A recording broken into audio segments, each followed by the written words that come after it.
Magandang umaga po muli, ang inyong lingkod, si Chef Roy. Kumusta po kayong lahat? Shout out po sa lahat ng makakapanood ng video kong ito. Pagpapalain po kayo ng Diyos at iingatan kahit saan po kayo paparoon. Ang inyong lingkod po may babasahin po sa umagang ito para po sa inyo. Pakinggan po niyo, napakaganda po nito. Ito po ay sulat po ni Apostol Pablo habang nakakulong po siya. Sa Roma 12, 1 hanggang 3, umpisahan ko po sa 1. Nung nakakulong po si Pablo, sumulat po siya sa Roma, Galacia, Efeso, Corinto, Colosas. Marami siyang sinulatan po. Sinulatan po yan mga iglesia, mga namumuno po ng sambahan, namumuno ng iglesia. Ito po ay, kaya po siya sumulat, utos po sa kanya ng Diyos sa pamamagitan ng banal na espiritu na nanguna sa kanya. Naramdaman niya na inutusan siya ng Diyos. Okay po, kaya po pakinggan po ninyo, babasahin yung lingkod sa Roma 12, 1 hanggang 3. Umpisahan ko po sa 1. Kaya nga mga kapatid, alang-alang sa masaganang habag ng Diyos sa atin, ako'y nakikiusap sa inyo na iaalay ninyo ang inyong sarili bilang isang handog na buhay, banal at kadugod-lugod sa Diyos.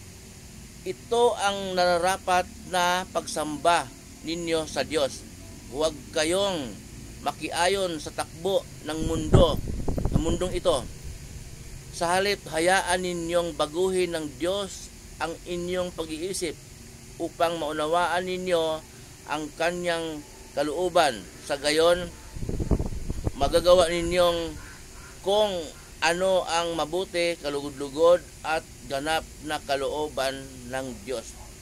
Sulat po ni Pablo.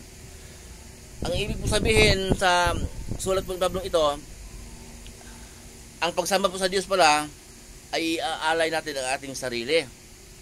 Okay? Dahil po sa sabi dito, kaya mga kapatid, alang-alang sa masaganang habag ng Diyos sa atin, ako'y nakikiusap sa inyo na iaalay ninyo ang inyong sarili bilang buhay na handog. Yun po eh. Kasi po, tayo po eh, mayroon po tayong tungkulin. Halimbawa, isang tatay sa tahanan, kung gaano po kayo kabait sa inyong mga anak, sa inyong asawa, mapagmahal man, kulang po yon kung hindi po ninyo itinuturo ang kalooban ng Diyos. Ano bang kalooban ng Diyos? Hindi niyo itinuro sa mga anak ninyo, sa asawa ninyo, ang turo ng ating Panginoong Hesus, ang pagsamba sa Diyos, o ang hindi nyo ituro na ang dugo ng ating Panginoong Hesus ang maghugas sa ating kasalanan, ang dugo ng ating Panginoong Hesus ang maglilinis sa ating karumihan. Kung hindi po natin maituro yan sa tahanan o sa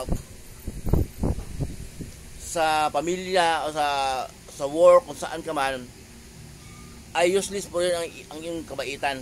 Kung pinagkalooban ka ng Diyos ng kaunawaan na maunawaan ito, kung hindi mo ibahagi, kung hindi mo sabihin sa kanila, useless po yun. Yun ang tunay na pagsamba po, yung iaalay natin ang ating sarili sa Diyos. Ang akala po nila kasi, ang pagsamba, magpunta sa simbahan, sa kapilya, paglinggo, yun po ibahagi ng pagsamba. Pero hindi po lahat, ha? Kasi mayroon pong pupunta sa simbahan paglinggo eh, para masuot lang yung damit niyang bago eh, para makapagporma lang, pa-expose siya.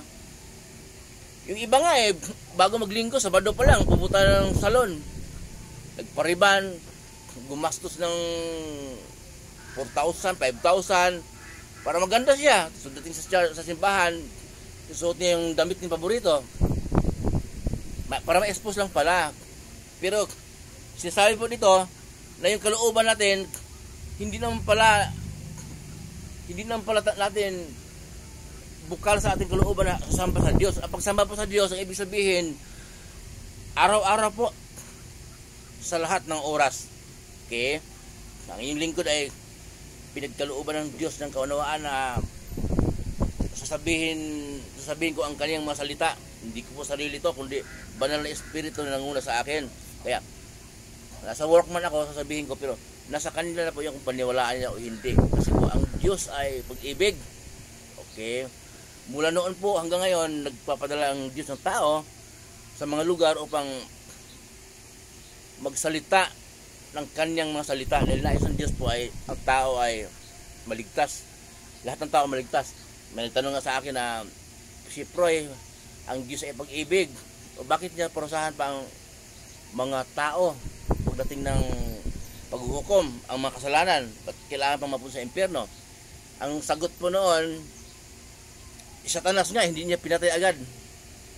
Yun ang talagang number 1 na malaki ang kasalanan ng Satanas. Gusto ni Satanas na uupo sa trono niya. Gusto ni Satanas na maging Diyos din. Kaya kung hindi pag-ibig ang Diyos, ang ibig sabihin ng Diyos sa pag-ibig, ay makikita natin.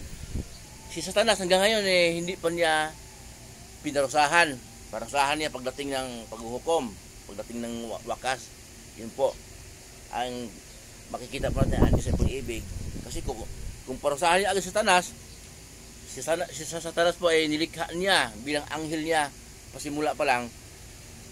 Kung agad niyang puksain, di sana pag nagkasala tayo, agad din tayong puksain ng Diyos. Kaya po ang Diyos ay pag-ibig, binigyan ng chance na tayo po na tayo magbalik loob sa Kanya at maunawaan natin ang Kanyang kalooban at tayo po sumunod sa Kanyang tuntunin, sumunod sa Kanyang mga utos. Kaya po hanggang ngayon po nagpadala po ng Diyos ng mga tao na pinagkalooban ng kakayanan, kaunawaan upang magsalita po ng Kanyang salita.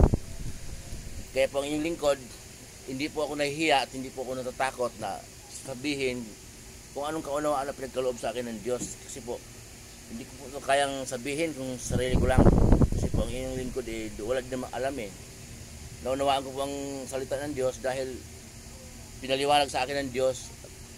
Pinagkalooban ako ng banal na espiritu niya upang manguna sa akin. Nasa inyo po yun kung maniwala kayo.